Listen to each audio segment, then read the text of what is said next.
안녕하세요. 김익현 변호사입니다. 다들 아시겠지만 문형배 헌법재판소장 권한대행의 정치적 편향성이 문제되고 있습니다. 편향성의 내용은 대부분 아실 테니 간단히만 말씀드리겠습니다.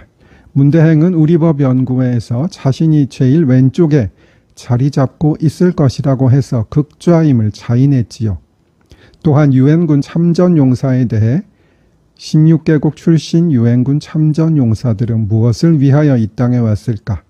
전쟁의 방법으로 통일을 이루려는 자들은 제1차 세계대전을 거치면서 좋은 전쟁이란 낭만적 생각에 불과하다는 인류의 보편적인 깨달음을 몰랐을까?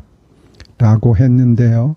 이에 대해 구차한 변명을 들어놓고 있으나 이것은 북침론에 동조하는 것이라고 볼 여지가 많겠죠.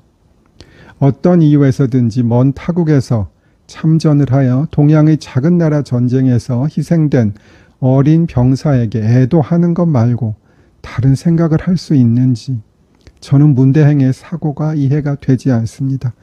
제가 이번 편에서 설명드릴 내용은 3가지 정도입니다. 첫째, 공무원은 정치적 중립 의무가 있습니다.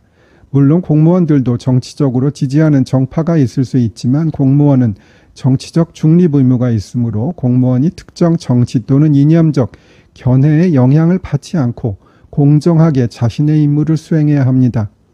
그런데 과연 여러분은 문대행의 현재와 과거의 행적을 보고 그렇게 느끼십니까?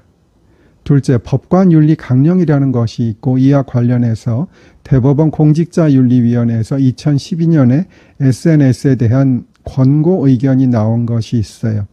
5가지가 있었는데 2가지만 설명드릴게요. 1. 법관은 SNS를 사용하는 경우에도 법관윤리 강령을 준수하여 품위를 유지하고 법관으로서의 공정성과 점령성이 의심받지 않도록 해야 하며 편견이나 차별을 드러내거나 그러한 오해를 받지 않도록 유의해야 합니다. 2. 법관은 SNS상에서 사회적, 정치적 쟁점에 대하여 의견 표명을 하는 경우에도 자기 절제와 균형적인 사고를 바탕으로 품위를 유지해야 하고 법관이 사회적 논란의 중심에 놓이게 되거나 향후 공정한 재판에 영향을 미칠 우려를 야기할 수 있는 외관을 만들지 않도록 신중하게 처신해야 합니다. 그런데 문대행이 올린 글들이나 행적을 보면 공정성이 의심받을 만한 내용이 많이 있습니다. 아니, 대부분 공정성을 의심받을 내용이겠지요. 셋째, 근무 시간에 책을 읽고 독후감을 작성한 일이 많더군요. 헌법재판관이 되고 나서도 근무 시간에 작성한 것만 해도 88번이라고 해요. 뭐 책을 좋아하는 것은 좋은 일이나 사실 저는 책을 거의 안 읽긴 해요. 그 책이 너무나 치우쳐 있다는 것이지요. 좌파로 유명한 이문정 검사, 윤 대통령의 징계를 주도한 한동수 전 대검 감찰부장의 책을 읽고 독후감을 썼더라고요.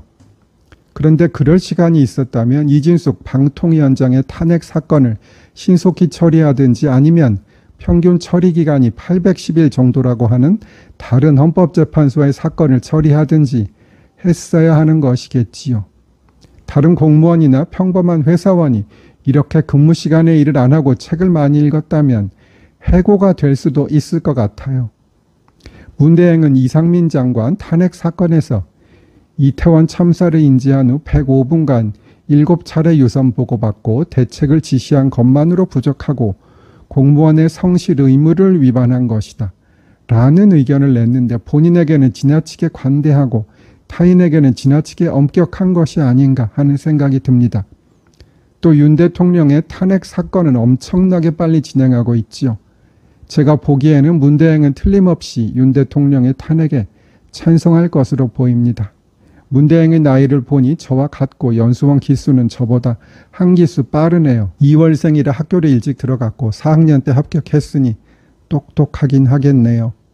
보통 저 기수 정도면 법원에 30년 가까이 같이 일하면 알게 되는데 부산 창원에만 근무한 소위 향판이라 전에 알지는 못했어요. 보통은 판사들이 SNS나 블로그 등 하는 거 다 조심하는데 상당히 특이한 성격이라고 생각이 드네요.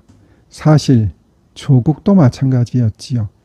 어쨌든 기대하기는 어렵지만 자신의 극좌 이념에 치우치지 말고 헌법, 법률과 양심에 입각해 판단하였으면 하는 생각입니다. 본인은 옳은 일을 하고 있다고 착각하겠지만 훗날의 역사가 문 대행을 좋게 판단하지는 않을 것 같습니다.